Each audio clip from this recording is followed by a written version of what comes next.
I was ready to book the first flight to wherever, to the best IVF center, to get my babies, right? And I remember when me and my husband met with the doctor, he was like, well, I need to get a semen analysis on your husband first. And so we're like, okay, let's get the semen analysis.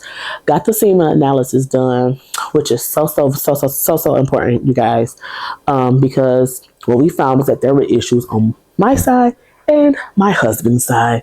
And so now, not only my world, it just felt like it was just crashing down, because it just felt like I can never get a good report from any doctor. Like, it doesn't matter.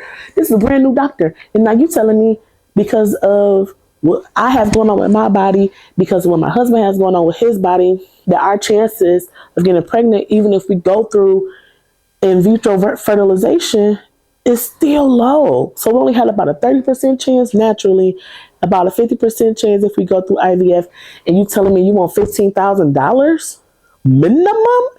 Hi everybody, my name is Ritter, and I'm 32 years old, and I am so excited to share my testimony with you today. So where do we begin? So I have been saved all my life. When I say all my life, like I vividly remember the day that I gave my life to Christ. I was about 4 years old in my grandfather's living room, and I remember at the end when they did the altar call, and I remember tapping my mama's leg, and I said, "Mommy, I want to go up there. I want to be saved."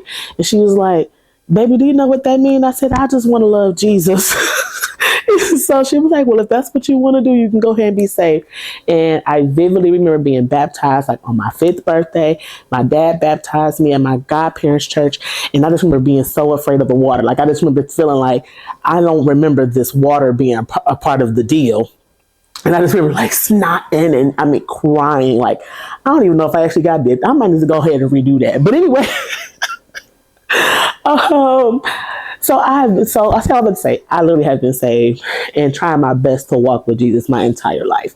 Now, obviously, as you get older, you kind of get to know God for yourself. And there's been several instances where I've seen God show out in my life and just be who he is, the amazing person, spirit and God and Father that he is. But I think probably most recently in the biggest test of faith in my life was when me and my husband was trying to conceive. So I want to say this journey, so I got married in 2017. Me and my husband had been together since I was 19 and he was 20. So that's how long. I'm 32 now. So we've been together for a very long time. But we got married when I was 25 in 2017. And so, 2019 is when we started to proactively trying to conceive. Like, at this point, it's like, we don't care what happens. We love each other and we know we want to have a family. So get me pregnant.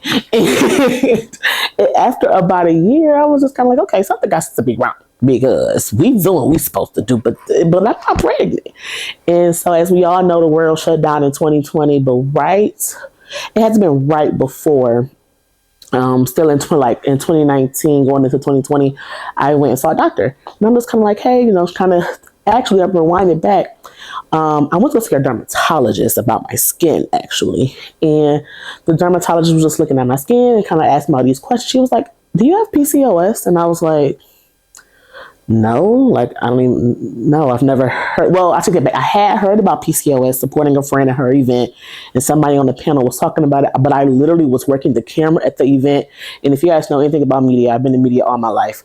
Sometimes you work the camera just to make sure everybody look good and sound good, but you're not always listening to what's being said. So I remember hearing the word or the letters PCOS, but not really remembering what it was. And so I said, okay, well, I'm going to check in with my OB. Was able to get an appointment in right before everything kind of like shifted. And I remember when I got the test results back, I was at my best friend's house in Kentucky in the living room. And this is when the world was pretty much shut down at this point and everything had to be telehealth. And the doctor was telling me that I had PCOS, that it was confirmed, that all the test results came back. And I was just so in shock, because I'm going to be honest, I was mad. I was like, God, I done lived my life with you since I was 4 years old and trying to do right. You know what I'm saying? I mean, I didn't necessarily save myself for marriage, but I was trying to, and I married this man that I love, and we want to start a family. And what you mean that I can't? Because of this diagnosis, like this don't make no sense. And so it was hard to couple with the news because it was kind of like, okay, now I have to figure out how to navigate this diagnosis and if I'll even be able to conceive at this point, because the side effect of PCOS is infertility. And so we get started on this journey of trying to conceive with the diagnosis and with everything pretty much stacked up against me. So I was getting my blood drawn every single month to run tests. Every single month, getting pricked every single month to run these tests, seeing if this medicine is working, if that medicine is working. And I remember just needing some type of encouragement, right? Because a lot of times I feel like, especially since we live in the days of social media, everyone posts the best parts of their life. And so I was like, I need someone that has gone through this, because right now my faith is a little shaky. And I'm operating more out of I'm trying to fix it instead of letting God fix it. And so I was specifically trying to find married couples who were Christian, who had experienced some type of infertility. And I came across this one couple on YouTube. They kind of led me to another couple. Then I found a couple that was local in my state. But that was about it. Literally 3 couples out of the hundreds of couples on YouTube. And especially, back then it was just kind of like starting to peak, like relationship couple YouTube pages and stuff like that. So I really could not find out of those 3 anyone that was or outwardly sharing their experience. And so I decided, well, I'm going to share mine, because I want people to see God at the end of this. Like, I want people to see that we made it, we stuck it through, to encourage them, but to also be knowledgeable about the diagnosis and like how to handle it and how to get through this, because infertility isn't new. It's just new to me. So I remember I recorded my first video like in December of 2020. And as soon as I cut the camera off, it was either as soon as I cut the camera off or right at the end of the video. But I remember that day I was sitting in my living room, and I remember it vividly because my sister-in-law, where I recorded, I could see like outside into my driveway. And I remember seeing my sister-in-law like at the door, like trying to come in. And I was kind of like, hey, wait, because I'm in the middle of recording. But I remember God in that moment literally told me that our babies are coming.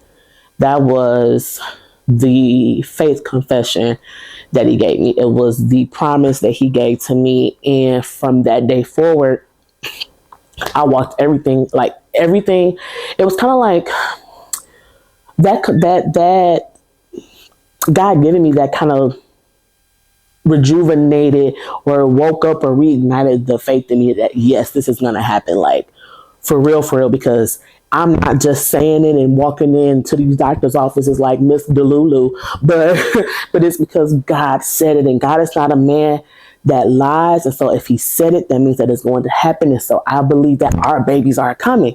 And so I was, posting stuff here and there little by little. And then I want to say like in 2021, God put it on my heart to start a Facebook group. So it was like early 2021. So I put it on my heart to start a Facebook group, called it Our Babies Are Coming. And because as I was sharing my story, more and more women were reaching out to me. And so it was a small group, just about 6 people who I knew were also struggling and trying to conceive. And because, again, like I shared earlier, I was trying to find support. I was trying to find encouragement. I was just trying to be around I won't say not like-minded. That wasn't really what I was looking for. It was more so just like situation. So, I mean, I was a part of every TTC group, every first time trying to conceive, Black girl with PC. I mean, any type of trying to conceive infertility support group on Facebook that I could find, I had joined because I was trying to make sense of this whole journey, right? But none of them was really giving me what I needed. It was kind of like, yeah, we're talking about the facts of our situation. We're talking about what the doctors are saying. We're talking about the medicines that we're taking. But we ain't talking about God.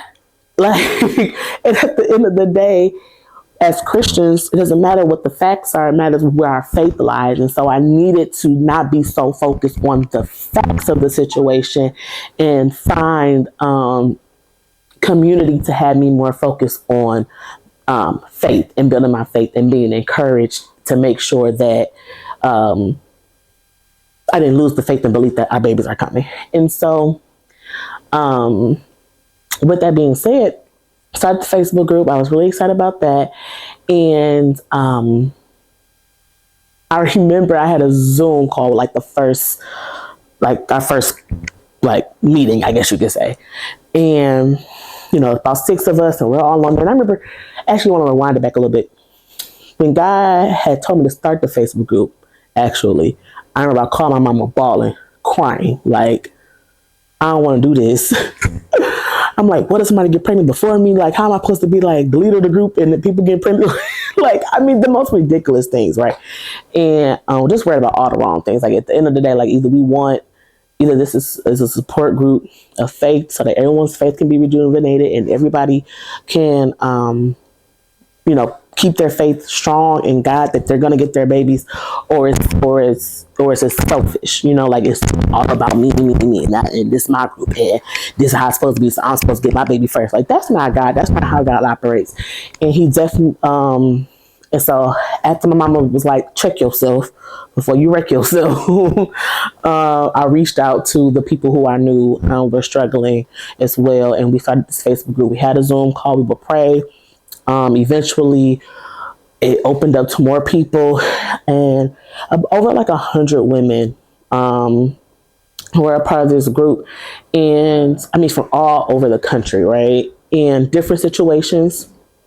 And to make a long story short, we would just get together, we would pray, drop encouraging words, just to, again, have that, I guess you could say, like a sisterhood, to where people can just like, hey, I understand what you're going through, and I understand that we're kind of walking this walk a little bit differently because we are blindly trusting God regardless of what the doctor's results are, right? So,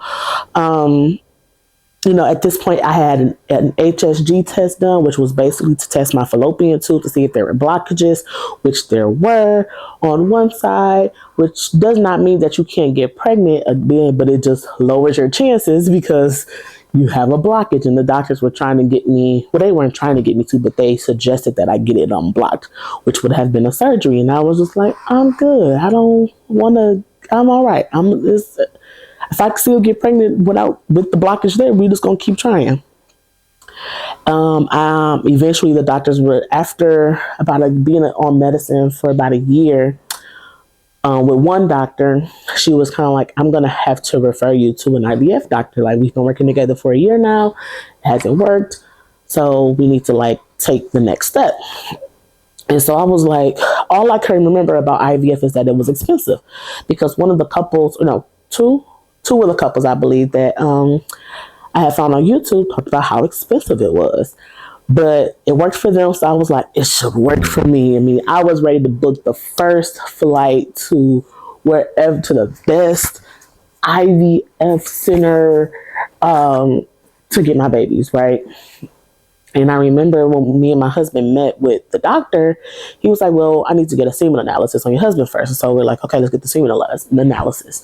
Got the semen analysis done, which is so important, you guys, because what we found was that there were issues on my side and my husband's side.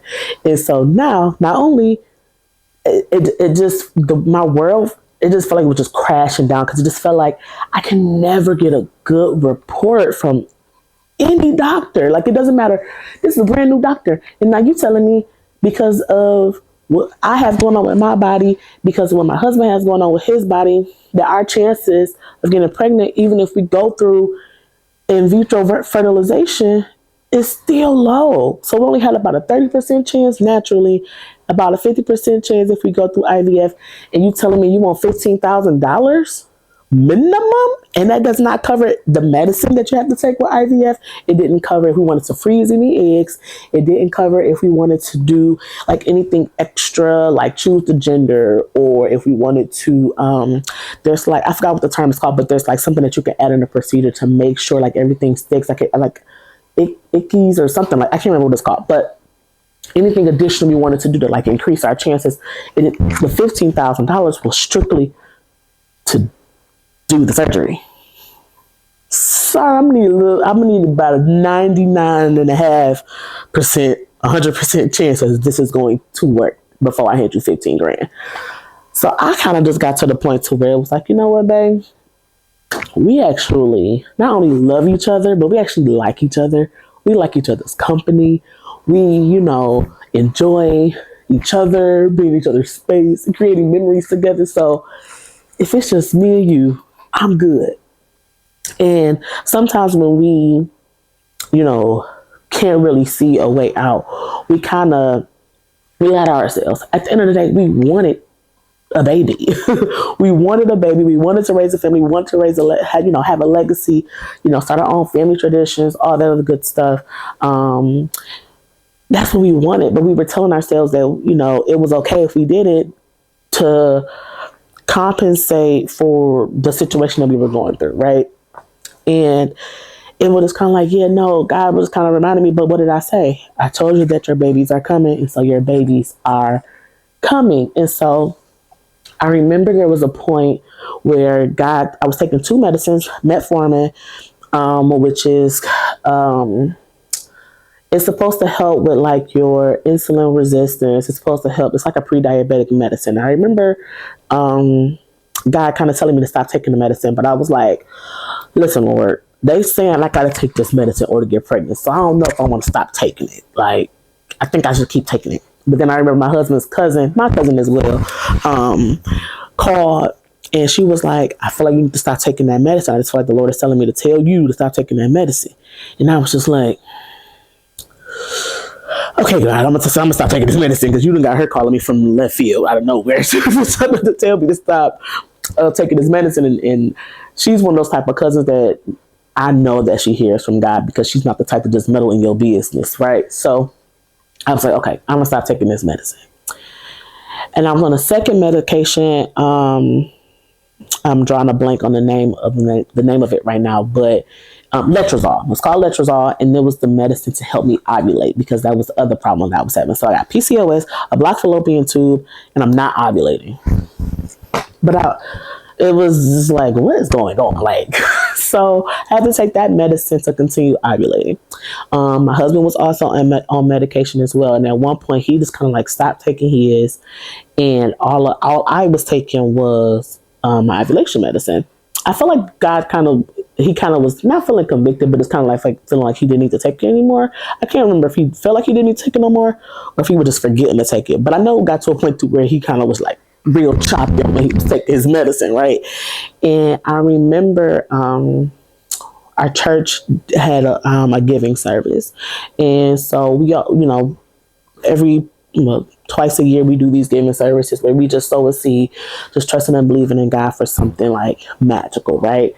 And well, not magical, that's not the right word to use, but we're just trusting and believing God that He's going to do something miraculous in our lives. And so I'm like, I'm not sowing towards this baby no more. I ain't got it in me. I don't want to find it in me. I'm straight. And I remember I was working in the media team that day.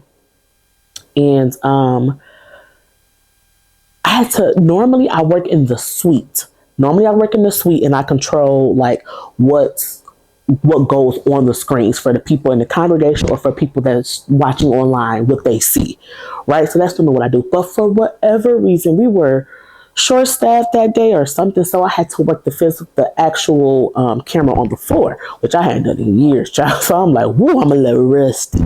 But so I had to work the floor that Sunday, and my husband was he led one of the songs that day, and brought me immediately to tears. The song that he sung that they sung today was Wait was Wait by Maverick City. Wait on him. Wait on You by Maverick City. Immediately brought me to tears. I'm super emotional. It was so bad to the point to where who was in the booth switching, and me like we had to switch because I was too emotional with the camera anymore. So we switch and go back upstairs. I'm still like, I'm not giving nothing though. Like, I'm glad I had that little emotional breakthrough, but I'm not giving a dime. I'm done. But I just kept feeling the Holy Spirit push on me like, no, you got something you can get. My bishop always says, like, if you don't have it, God won't ask you for it, but He will ask you for what you got other plans for. I was ready to go eat after service. I'm like, yeah, we gonna where Urban Soul, wherever we gonna go eat. I'm ready to eat. We gonna celebrate everybody else and believe and trust in God for what they sold for today. But as for me and my pockets, I'm spending this money on food. And so God just kind of kept pressing on my heart. So I don't even think I texted my husband and told him that I was going to. So I just went down there. So, and I got on. You can say on the mic publicly and openly what it is that you're sowing towards. And so I went up to the mic, and immediately I'm getting emotional. And so I just told her, I said my name, how much I was sowing, and that I was sowing towards our baby. And immediately the entire church started to get up and sow towards our baby as well. And I'm sorry, I think I was going to get emotional, but it's one of the things that through that situation, one of the things that I learned is how important community is. Community is so important. Through Our Babies Are Coming group, we had the community of when people were feeling weak and down in their faith, somebody was able to encourage them to keep on going. When, at my church, when I was trying to, be this like PCOS warrior, I guess you could say, in which I still do fight daily. But I was trying to make it more so, instead of just saying, God can heal me of PCOS. I was just making it seem like even though I have this diagnosis, I'm still going to be able to get pregnant. And while that is true, but I had people around me to say like, no, you got to like shift your perspective. Either God is going to heal you, or you can create your brand based off your diagnosis. Like you can't be your diagnosis and be healed. Like it can't go both ways. And so it's kind of like, if you want your baby, then you have to speak against the diagnosis. So I started telling myself, okay, I'm not my diagnosis. I'm going to get pregnant. I'm going to conceive. I'm going to carry. My babies are coming. She's going to be here. She's going to be happy. She's going to be healthy. She's going to be whole. And to make a long story short, that giving service normally is like early November. And I want to say it was a little after Thanksgiving that we found out that we were pregnant. And when I tell you, it was just like, God, you did it. Like 3.5, almost 4 years of trying to conceive. Literally 2019 to 2022. 2018, because we started for a whole year before we got the diagnosis. So 2018 to 2021, my baby was born in 22. So 2018 to 2021, trying to conceive, just trusting and believing you, praying, hoping, wishing that this baby is actually going to come. And you did it. It was one of those things where it's kind of like, okay, you never really have to doubt God again. And my faith is now matured in Him, because again, remember, I had been saved all of my life. So I had seen, God work things out, like, in my family's life and stuff like that. And, I would pray and talk to Him and stuff like that. But when it came to something like this major, I don't think I had ever like prayed more, talk to God longer about something, and really had to be led in a situation by faith. And we all know that faith is the substance of things hoped for, the evidence of things unseen. I saw no evidence of me getting pregnant. No evidence. It wasn't there. It wasn't like the doctors literally was just like, yeah, maybe IVF, maybe. And I told the doctor no. And I started working with a whole nother doctor to just try again. And they were patient with me. And it happened. And all I can say is God did it. And what I can say is that in that situation, what I've learned, if you are a mom in waiting, if you're a dad in waiting, trying to conceive, that is that now that I have my child, one thing I know for sure is that she is not mine. She is God's child. But he has given me the responsibility of raising her. But it is something that she is purposed to do on this earth. And one of the stories in the Bible that helped me to realize that is Zechariah and Elizabeth. So Zechariah and Elizabeth are John the Baptist's parents. And John the Baptist gets his name the Baptist because he baptized Jesus. And but Elizabeth and Mary, the mother of Jesus, are cousins. And so, but John the Baptist had to be born when he was born. Elizabeth and Zechariah was also like waiting for God, like, where's our baby? So they had experienced infertility too. And when the angel came and told them, like, angel came to talk to Zechariah and told him, like, you're gonna give birth to a son. He didn't believe it because he had been going through this all this time. Elizabeth did. They shut Zechariah's mouth and he wasn't allowed to talk for 9 months until that baby was born. He could not speak. So that story showed me that babies have to be born at a certain time. John's whole purpose is to spread the gospel and was to baptize Jesus, which is why he had to be born when he was born. And I don't think Mary and Elizabeth, I think it was like 6 months. I think Elizabeth was 6 months pregnant before she even saw Mary and was able to tell Mary about her pregnancy or something like that. The second thing that I learned is that it's important what you say, which is why Zechariah's mouth had to be shut, because I don't need your unbelief tainting Elizabeth's belief. And so it made more sense why God wanted me to start Our Babies Are Coming, the support group, because he didn't need, or even why he needed me to leave all of the other like Facebook groups that I was a part of that wasn't really rooted in him. It's not bad that they have them, but it just wasn't rooted in faith. It wasn't rooted in him, because he didn't need that disbelief to taint my belief, because he had already given me a promise. He had already told me that our babies are coming. And had I surrounded myself with unbelief, I just would have been believing the doctor's reports and not shaping my faith to align with what he had already promised. And so, if you are a mommy in waiting, I'm telling you, your babies are coming. Your babies are coming. Your babies are coming. I cannot tell you when. I cannot tell you how. All I can tell you is to believe the report of the Lord. He does not lie. He does not lie. He does not lie. He can't. Isn't that amazing? Like, he can't lie.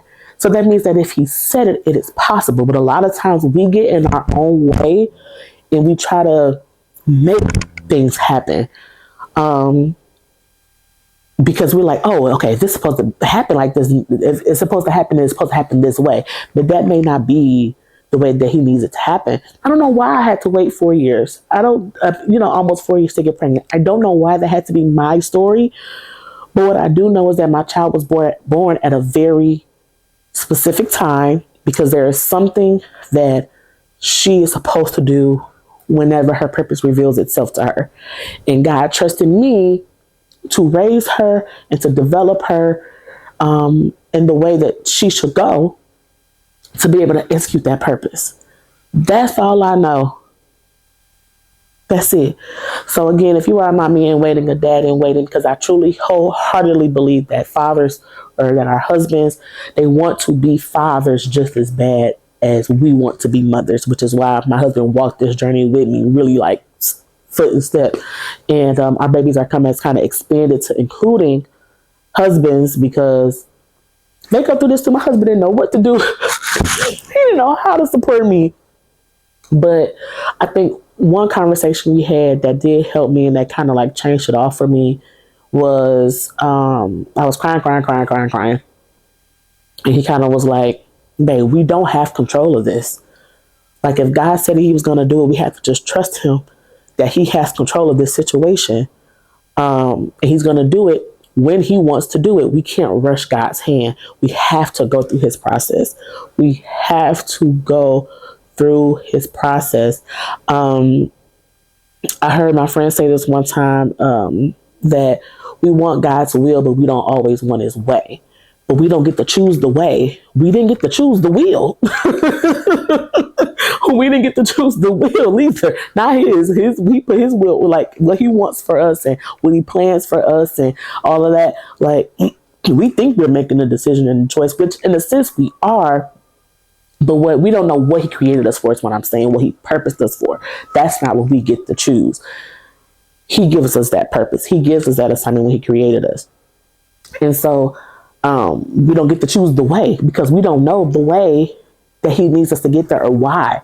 If you think about like David and Goliath, David was fighting cheetahs and bears and tigers and lions in the field way before he got to Goliath. But he didn't want that to be his way, but it was his will so that he could defeat Goliath. You get what I'm saying? So the process may not be easy. It's not going to be pretty. It may not be what you want. But if you want to reach the will of God for your life, unfortunately, we have to go through the process. And a lot of beautiful things that come out beautiful at the end went through a really ugly, rigorous process. And so I'm trusting and believing that God is going to do what he said he's going to do in your life. And I just hope that my testimony encourages you to not give up, to not let go of your faith, and to truly, honestly, and wholeheartedly believe that God will do what he says that he will do. You just got to walk through his process and be patient with him. Wow. So amazing, Paris. And it's amazing how, when you were looking for something, when you went out to look for Christian women who were going through the same thing, but you couldn't find anyone, but God was like, it's a need for you. Yeah. That's a need. So you're chosen for that. So that's amazing how that even came about. Yeah. So I have a couple questions. Okay.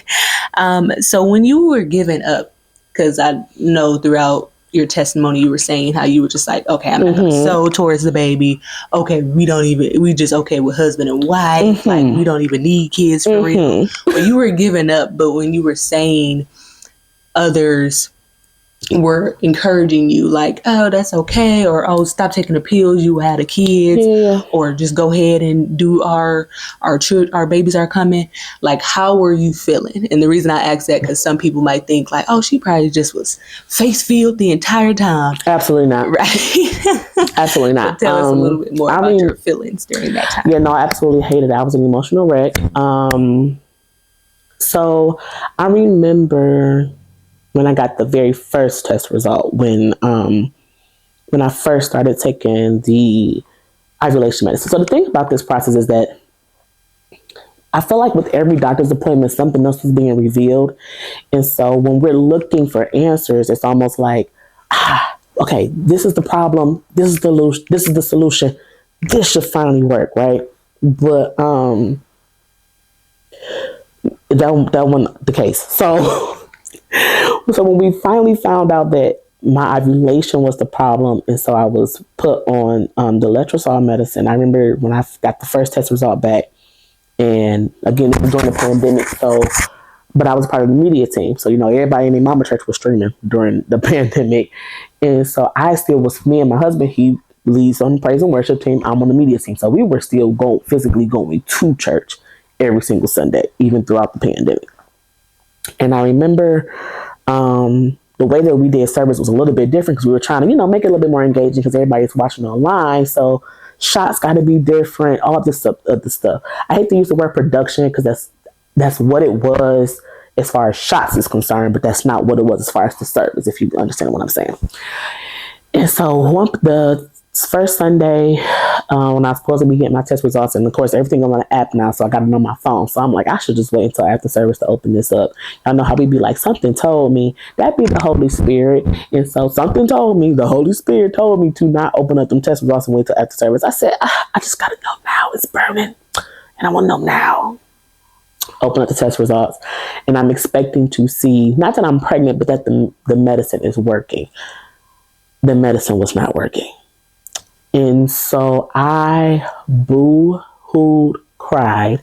There was nothing, there was no, like my husband wasn't immediately available because he got to get ready for whatever's about to happen next in the service. So I went, which is so crazy, in what we call the crybaby room at our church and called my best friend, and I am bawling. I'm like, it didn't work. At the time, I'm not thinking like, girl, just keep taking the medicine. But at the time, I'm like, I'm bawling, crying. I'm sad. I'm like, I got to rush this because I got to get back out there to prepare for the next part of service. And I remember after service, so I got myself together, got out the crybaby room.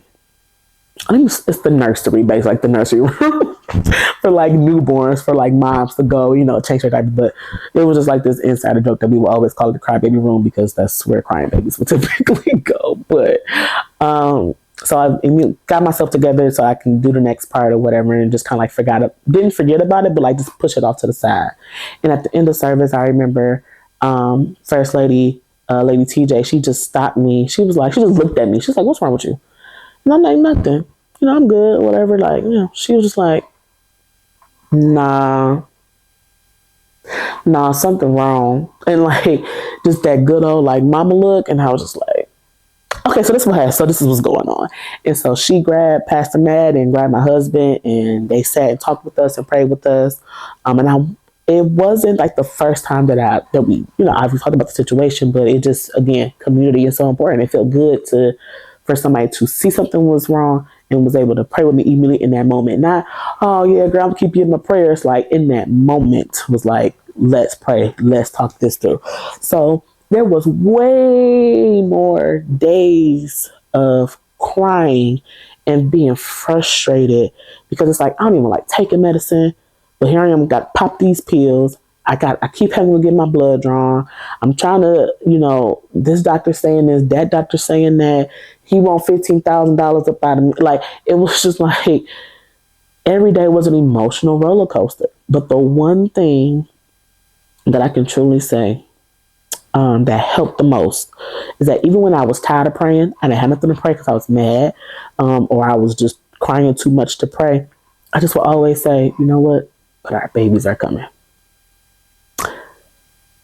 Our babies are coming. It would be so hard to say, but it was just kind of like, I gotta say it. Like, I have to say it in order to really believe this thing. Like, it's kind of like, okay, God, you said our babies are coming, so our babies are coming. And I guess, and I would go about my day. Like, so it wasn't like, all right, I'm confident the baby's is coming. It wasn't like that all the time. Absolutely not. I remember hiding on Mother's Day service. I remember hiding in the balcony because I didn't want nobody to, they just tell any female you see in the church, you just automatically, oh, happy Mother's Day. You know what I'm saying? So I hid in the balcony. Like, I don't want nobody coming saying nothing to me. But still, you always get those one or two people that find their way to the balcony. Like, ain't nobody up here. Why you up here? And, it's like, oh, Sister Paris, it's like happy Mother. Then you see them kind of like catch themselves because I walked this journey publicly. So yeah, it wasn't always happy-go-lucky. I'm trusting and believing God. It was a lot of attitude, anger, frustration, tears, sadness, sorrow. And that's real. So when you were speaking life, so at the time after you guys were sewing into the babies and everyone started coming up and sewing, I actually remember that. when you finally realized, like, okay, when you were told, like, okay, I have to renounce what they're telling me, what the doctors are telling me, I rebuke it, I don't receive it, like, I don't claim it, and I have to start speaking life over my belly, over what I want. How long was it after you started speaking life and retracting what the doctors were saying that you found out you were pregnant? So that's a really good question. My pastors don't play that, so they pretty much got on me immediately. My pastors are very like, you have to be intentional with your words, because life and death is in the power of the tongue. So they were just kind of like, you're canceling out the life that you're speaking by speaking death, and that's not the, diagnoses are real. God gave us doctors, but doctors don't do their job, and that's give you the facts. You might look up and find a doctor that's not ashamed to pray with you, and all that stuff. Those just weren't the doctors that I had. And so, I mean, they were encouraging, but they wasn't like, hey, you believe in God, I'm believing in God for you, or with you, And so, my pastors kind of checked me early if I started sharing my story publicly the end of 2019, end of 2020, they probably checked me like probably in 2020 is probably when they started checking me. And then I had to change my confession. So that could have prolonged everything too. Because again, 2018 is when we started. I didn't get the diagnosis until 2019 to actually know what was wrong. So, and then I didn't find out I was pregnant until November of 2021. So yeah, they checked me probably like 2020, around 2020 is probably when they started checking me about that. And I started to, so 2020 is when God gave me the confession, our babies are coming. And so, 2020. So about a year, a year, 2 years. A year or two, that was after you were speaking it. Yeah, so, because he gave it to me in 2020 for sure. It was either end of 2019, because it was like December. I want to say it was November, December when I recorded my first like YouTube video about it. So about a year and no, 2 years. Even if it started 2020, all of 2020, then all of 2021. So 2 years, yeah. Gotcha. And lastly, what advice do you have for the ladies that are watching that are going through what you've already been through?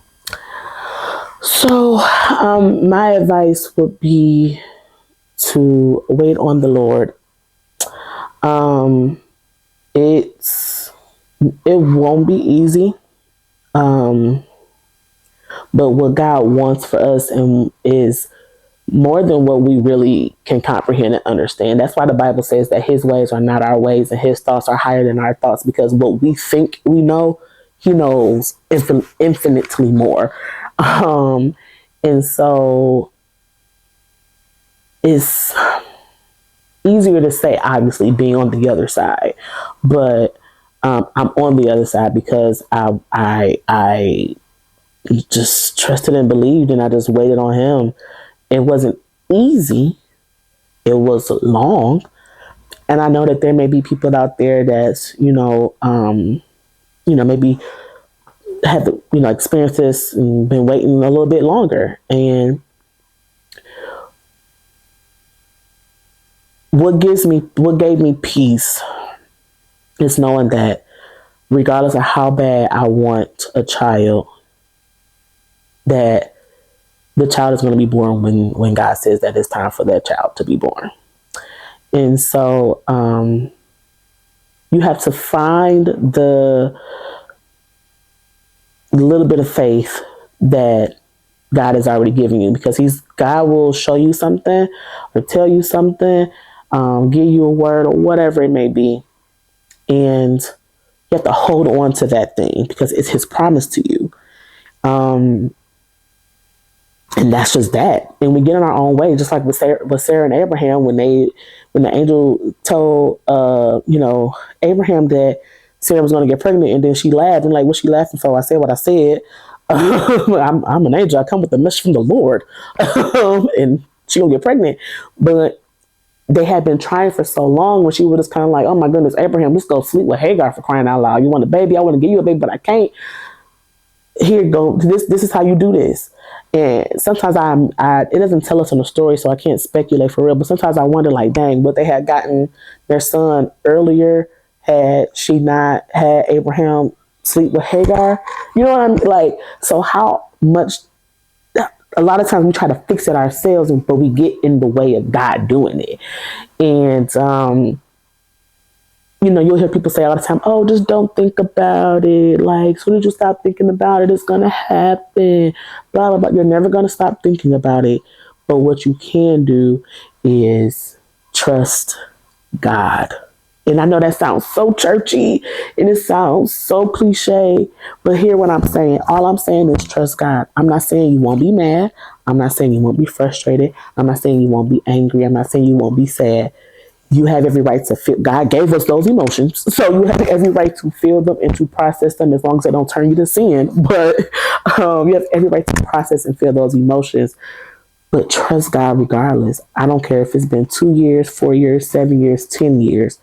You gotta trust God. I don't know when He's gonna do it. Just like we don't know when Jesus is coming back, but He's going to do it if that is what He has told to you. I would also say to open up to whatever instructions He's giving you. So for example, with us, it was to stop taking certain medicines. But if you're holding on to, well, this is the medicine doctor said that I need, but if God is telling you that you don't need it, then you don't need it. There could be, we don't know what God knows. As smart as we may be, we don't know what He knows. And so it's just in your best interest to follow His instructions.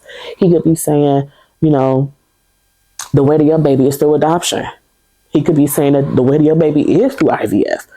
He could be saying that you need to do IUI, or He could be telling you that it's going to happen naturally. But whatever it is that He is telling you, you have to believe God, because if you're trying to make this happen your way, it's not going to work.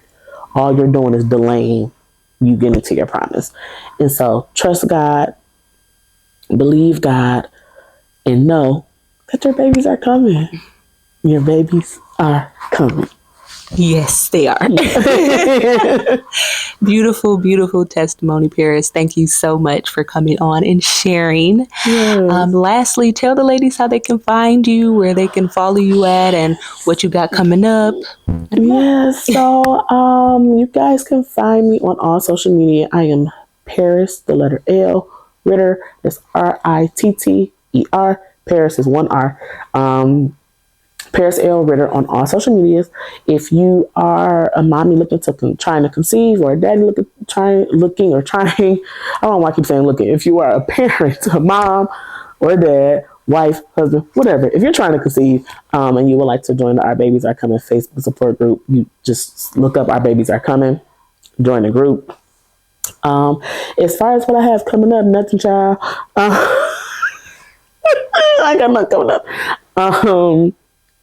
I guess I'm in this. I'll say this though. I am in the season where God is confirming a lot of things that I've always known, and so now I'm just learning to yield to what it is that He's saying. To do it boldly, to do it confidently, and to not do it afraid. And new things can sometimes be afraid, can sometimes be scary, can make you afraid. So I think that's just the season that I'm in right now. Is God is just confirming a lot. This probably won't be up by the time, but the speaking engagement coming up, and so it's just like God has been doing a lot this year, as far as with me speaking out and stuff, and being on panels and all that, and so it's just kind of like okay, I think I know what's the next thing you want me to walk into. So I don't have anything coming up, but if you guys follow me on social media, when I do, I'll post it and I'll tell you.